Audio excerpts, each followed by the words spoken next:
The specification with the highest big R squared can lead to regression models that do not estimate the causal effect of interest.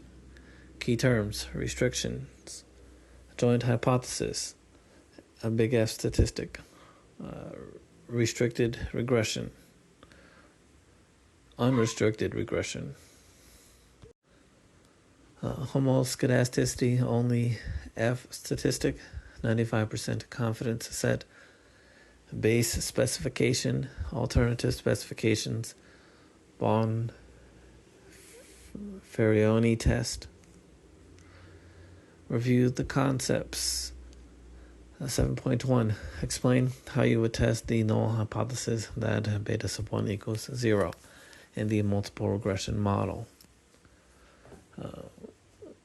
Big Y sub I equals beta sub naught plus beta sub 1 big X sub 1 I plus beta sub 2 big X sub 2 I plus U sub I. Explain how you would test the null hypothesis that beta sub 2 equals 0. Explain how you would test the joint hypothesis that beta sub 1 equals 0 and beta sub 2 equals 0. Why isn't the results of the joint hypothesis, the joint test, implied by the results of the first two sets? Answer: the null hypothesis that beta sub 1 equals 0 can be tested using the t-statistic for beta sub 1 as described in key concept 7.1. Similarly, the null hypothesis that beta sub 2 equals 0 can be tested using the t-statistic for beta sub 2. The null hypothesis that beta sub 1 equals 0 and beta sub 2 equals 0 can be tested using the F statistic from section 7.2.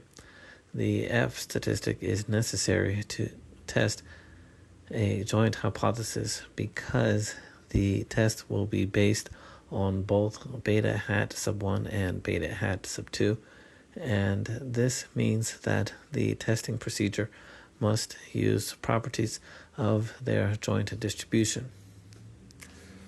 Review 7.2. Provide an example of a regression that arguably would have a high value of big R squared but would produce biased and inconsistent estimators of the causal effect. Explain why the big R squared is likely to be high.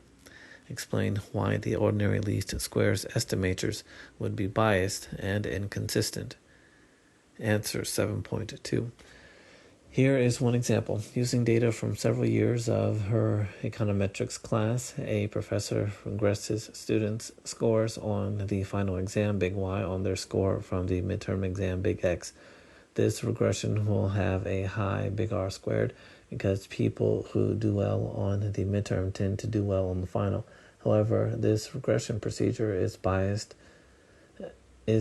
produces a biased estimate of the causal effect of midterm scores on the final. Students who do well on the midterm tend to be students who attend class regularly, study hard, and have aptitude for the subject.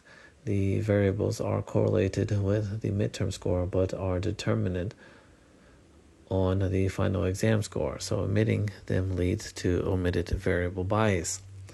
7.3 Review. What is a control variable and how does it differ from a variable of interest?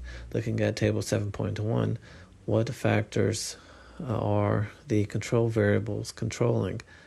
Do coefficients on control variables measure causal effects? Explain. Answer 7.3. Control variables are regressors that capture the effects of omitted variables in a regression.